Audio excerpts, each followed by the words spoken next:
हम आपके लिए एक और नई कहानी लेकर आए हैं। आप देख रहे हैं आरके हिंदी स्टोरीज। चलो शुरू करते हैं। शिवपुर गांव घने जंगलों के किनारे बसा एक शांत और छोटा गांव था। लेकिन पिछले कुछ महीनों से यहाँ अजीब और डरावने हादसे होने लगे थे। गांव के लोग बताते थे कि रात के समय जंगल से अजीबोगरीब आवाजें आती हैं और सुबह होते होते कोई न कोई गांव वाला लापता हो जाता था। लोग इसे ब्रह्म राक्षस का काम मानते थे, एक भूतिया प्राणी जिसने अपने जीवन में काला जादू किया था और मरने के बाद ब्रह्म राक्षस बन गया था। रात के अंधेरे में अचानक पशुओं का चिल्लाना, लोगों का अजीब से बुखार में जाना और बच्चों का बिना किसी कारण रोना। शिवपुर में भय और रहस्य का माहौल छा गया था। गांव के मुखिया रघुनाथ ने गांव के पुजारी से मदद मांगी। पुजारी ने कहा कि गांव के पास बसे प्राचीन मंदिर में जाने से शायद कुछ हल मिल सकता है। लेकिन मंदिर तक पहुंचना आसान नहीं था, क्योंकि जंगल में कोई रास्ता नहीं बचा था और वहां जाने वाले लोग लौटकर नहीं आते थे। रघुनाथ ने गांव के कुछ नौजवानों को साथ लिया और उस मंदिर तक जाने का साहस किया। यात्रा शुरू होने से पहले गांव की सबसे बुजुर्ग महिला दादी माँ ने चेतावनी दी, तुम सब लोग जो भी करने जाओगे, सही रास्ता तभी मिलेगा जब तुम सत्य को अपनाओगे। झूठ और धोखे से वहां कुछ हासिल नहीं होगा। रघुनाथ और उसके साथियों ने सोचा कि यह पुरानी कहावतें हैं, लेकिन जैसे जैसे वे जंगल के अंदर बढ़े, उन्होंने महसूस किया कि दादी माँ की बातें सच थीं। जंगल में हर कदम पर कोई न कोई भयानक घटना घट रही थी। कोई अपना रास्ता भूल जाता, कोई अजीब छाया देखता, तो कोई खून के धब्बे देखकर डर जाता।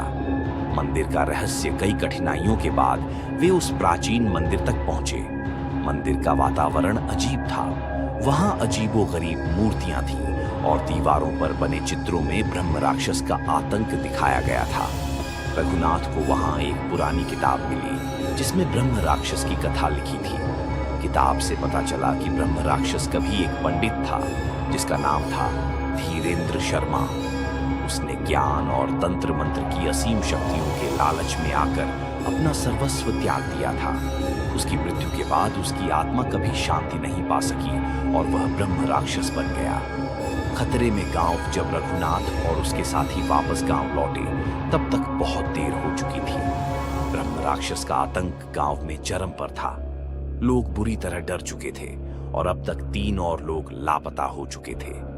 रात होते ही पूरा गांव खाली और सुनसान हो जाता था। रघुनाथ ने गांव वालों को बुलाकर मंदिर में मिली किताब के बारे में बताया। पुजारी ने कहा कि ब्रह्म राक्षस को हराने का एक ही तरीका है, उसे उसी मंदिर में बुलाकर उसकी आत्मा को मुक्त करना। लेकिन यह काम किसी साधारण व्यक्ति से नहीं हो सकता था।